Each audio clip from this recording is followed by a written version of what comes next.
I know. Well, if you do what you're doing now and show people what you got when they're here, I say word of mouth is worth more than Yeah, anything. because I also have a treasure hunt and a geocache on the property. Oh, that's So cool. that brings people in. So what do you actually call this? This is Gunny's Military Museum. Gunny's Military Museum, and this is on Akatia. Yeah, Ocotillo Lane, West Ocotillo Lane. What was the whole address? 735 West Ocotillo Lane. Oh, okay. And yeah, this stuff, I mean, when you find stuff, you know, like on here, the only thing I don't have displayed is the alertness tablets.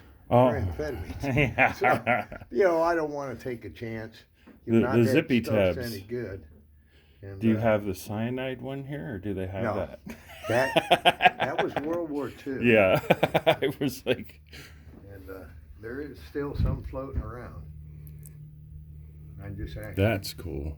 Yeah. I have the box that you wind up. Oh, the generator? Yeah. Or the phone? The phone. Yeah. I have the box part that you wind up, and then I have the phones too. That's cool. So. Well, I got a set of phones from the Vietnam era, and it's got the button on the side, and you keep pushing it, Mm-hmm. and it charges it up. Oh yeah. And then they were saying, you know, well, they wanted to make them illegal because they said the troops were, you know, hitting the Vietnamese prisoners. Yeah. Well, that's what I was going to tell you. Is this phone? It's not just to make phone calls. It's to make other things talk. Yep. Because they'd hook it to. We'll just say they'd hook it to them and they'd start talking. One of the funniest things is the shark repellent. Oh gosh. They finally got rid of that back probably about the mid '70s when they realized it attracts sharks. It doesn't chase them. Well, you know the buddy system, right? When you're scuba diving, you always bring a sharp knife and a buddy, because if you see the shark, you catch your buddy and you just swim away from your buddy. I just traded a gun. I had a Marlin that was a rifle, and they had a Mossberg 20 gauge pump action shotgun, an 88 series. So I traded my Marlin, I forget what number it was, but it had a magazine just like this.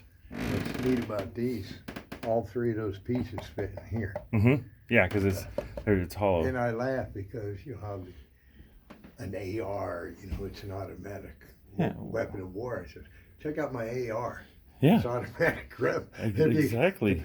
It's automatic as fast as you can Well, pull you it. could make a car an AR if you run it through a crowd of people like they keep doing. That's what they need to prioritize is people who have driver's licenses who don't know. My gas pedal got stuck. I thought I hit the brake. I know.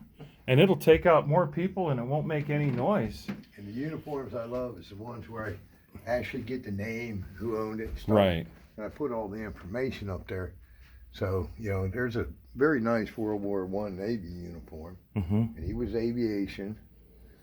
And I just got my buttons in to restore that jacket there. Right, yeah. It's in rough shape, but, you know, it Well, would have been rough shape, but they did. it's the fact that you have one that exists, it's the actual legitimate The garment. hardest part about old uniforms is footwear.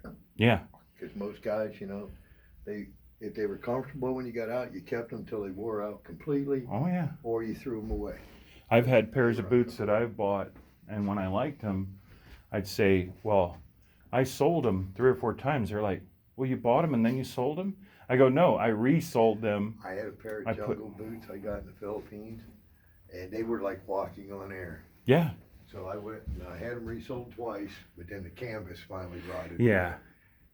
And getting rid of a pair of boots like that is like saying goodbye to one of your best friends. Yeah, because you see them every morning, you see them every night. you can find them everywhere, but you can't find another comfortable pair. No, I've got a pair of boots that are Bates boots that are the trooper boots like this, because I like the zipper because I'm lazy. I don't want to lace them up every time. Well, my sneakers are those. Exactly. What do they call them? Step-ins. Yeah. So. And I love that part. I ain't got to bend over to put these on. And so yeah, I had Bates boots for years, and then I couldn't find a place that sold them. They used to sell them out of Gull's catalog. Used to have them, and then they quit selling them. Well, I was at Boot Barn in Temecula, California, I already know what that's about. Yeah. So 2 things I never change Yeah. is my table and my POWNI display. Yeah. Those stay the same no matter what else I put up. But yeah, I found a pair of boots that are size 10. I wear 15s normally, but in the Bates ones, I can wear 14s because they're oversized. And I saw those 10s there, and I said, "Can you get these?" I act like a little kid, found some candy that I'd never had before. And they said, "Yeah, we can order them."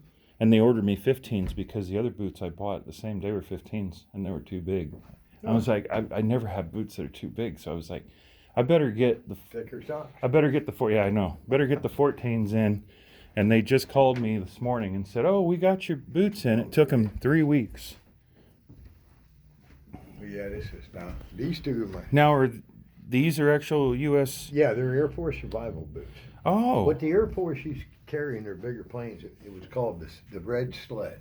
Mm-hmm. And it was magnesium, about yay long, yay high, and it was on rails. Mm-hmm. And if the plane went down, then they could just pull that along the ground or snow, just Right. pull it.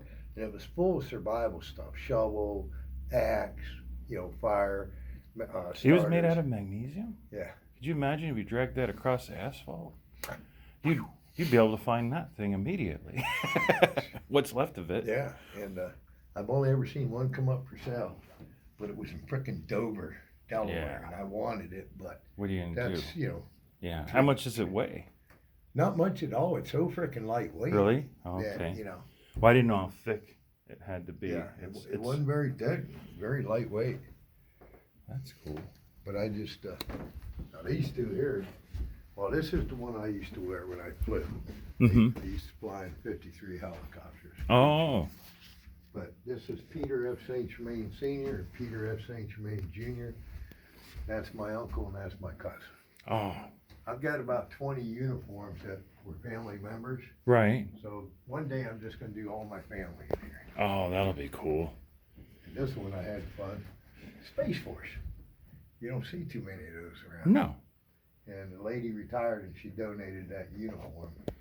That's cool. Yeah, and she was actually with Trump and them when they did the inauguration of the Space Force.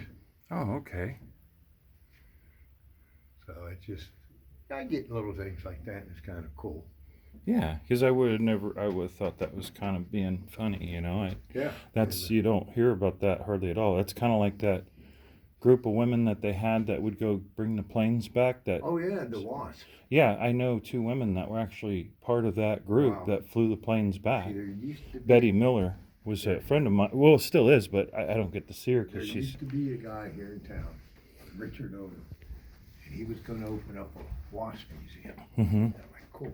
Well, he never did, but apparently he got some uniform stuff. Yeah. Well, he got old and now he's living in Phoenix. His health ain't that good and stuff. I'm trying to get hold of him because apparently he had a lot of military uniforms and equipment. Yeah. Somewhere over on his property. And I'd love to find a WASP. You'd love to see, yeah. I know. God, that would just be so cool. Yeah, because, she told me the stories of them just getting flown over there in a plane that was in really good shape. And then getting in these planes, the engines ran great, but you could see right through parts of the plane. There's one they lost, and they still haven't found her to this very day. But yeah, this is. And then another woman I know did the training that they had to do where they stuck them out in the middle of the ocean and had them swim literally in the ocean. And then they'd recover them just so they'd know what to prepare themselves for. And she never actually had to go and get the planes. One of our first runways in town, we had 5 altogether. But the one that was built for World War I is an emergency strip, was never used. Yeah. But in the 40s, met a gentleman in town. He was one of the first people to have a pilot's license for Arizona and California. Yeah. So they kept talking about the waves or the WASP being here. Well, it wasn't. What he did, he was teaching them to fly so they could get their license so they could join the WASP. Right. So, it's a piece of history. There's so much around here. Yes, out in areas like this, like out there in Superstition in California, out there, there's so much stuff out there that people don't realize it's been preserved in the 'Cause if- desert does a great, it's Yeah. like I tell people when they go out there and they find ordinances. Oh, yeah, here's the phone I have. Oh, yeah, And it has that's the phone I have. yep. That's funny. Yeah. I haven't seen one completely like mine's. The cord is kind of chewed up there, but yeah, I have that. That's kind of cool. Oh, and that radio, I remember seeing those. The old Prick 10. Yeah, the ones that'll drown you if you end up in the water with them because they weigh almost as much as the whole pack. Especially with the battery. Yeah. Wow. Yeah, this is really cool. That when people do this, this is really significant. This isn't just to get people to go, hey, cool, look at this. This is actual in I actually archives. had to fight the town to open it because, okay, what do you charge for admission? Nothing. Yeah. Free. I can't charge a veteran or his family to see their No, history. that's like charging somebody for a Bible. Well, what do you sell? You know. Nothing. It's a museum. It's for Yeah. looking. And Well, so it's they wouldn't cool that I make no found out sales about tax. this from the thing you're doing Yeah. on Monday because I wouldn't have known anything about it, and that's where I was like, oh, wait a minute, I've got that old Jeep. I was going to make it into an RC car, Oh, cool. but when I looked it up, how old that thing actually is, and it was actually made in the USA. Yeah. So it's a G.I. Joe toy, but it was made in the USA. Right. So that's the original there's- stuff. There's some neat things out there. So I thought, wow, I need to bring that here. And then now I see this, I've got so much other stuff I'll have to bring by and, you know, whether you want it or not, at least you can see it. I have too much fun with this. I mean, Yeah. if I didn't have this to do, then I'd have to sit with the wife. I'd fall. Yeah, I mean, hey, you got to take care of yourself. I got to do something. Yeah, if you don't have your health, what do you have? Yeah. If you got to deal with somebody who doesn't understand what keeps you healthy. Right. You got to stay busy and keep your mind going. Yeah. Matter of fact, I spent a lot of time so far this season down at the High Jolly Flea Market. Oh yeah, that's or High where. Alley Flea Market. Yeah. Because they called me up and said, hey, could you come down and look at something and tell us what it is or what it's worth and things like that? Sure. It's funny. We got a friend of ours. We call Bugs, and his name is Larry, and we mess with him. I'm gonna have to show him this. We all got nicknames for each other. Like they all call me either Lurch, or they call me what's that cartoon movie that's got the big ogre Sasquatch. guy? No, Oh, the what's his name? Shrek. Shrek. Yeah, they call me Shrek. So we all got nicknames for. We got one friend of ours, Greg, and he can't whisper. He can't talk quiet. He's loud all the time. I don't even know why he has a cell phone, because even though he lives in Texas, you could talk to him, he just wouldn't hear you. And we call him Whispers. Well, here in town, I'm known as Gunny. My real name. Yeah, well, when I saw the name Gunny, of course, I thought of, there's a girl I watched that's on YouTube, and she was a Olympic sharpshooter, and her name is Joy. What's her name? I'm bad at names, but she had actual Gunny on her show before he passed. Yeah.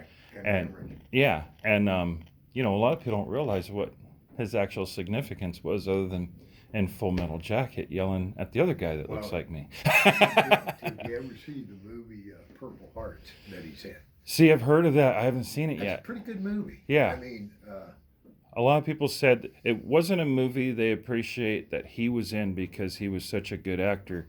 He kind of overshadowed the quality of the movie. You know what I mean? Yeah, because I think Cheryl Ladd, and I can't remember the guy's name that was in it, but it was more of a love story type. Right. It wasn't something but- you'd expect to see him in. It's kind of like seeing Robin Williams as a serial killer and in some dark movie. He did a good job, but it's like, whoa, wait a minute, You really? get so used to what they do, I have a set of goggles, I think, not a goggle.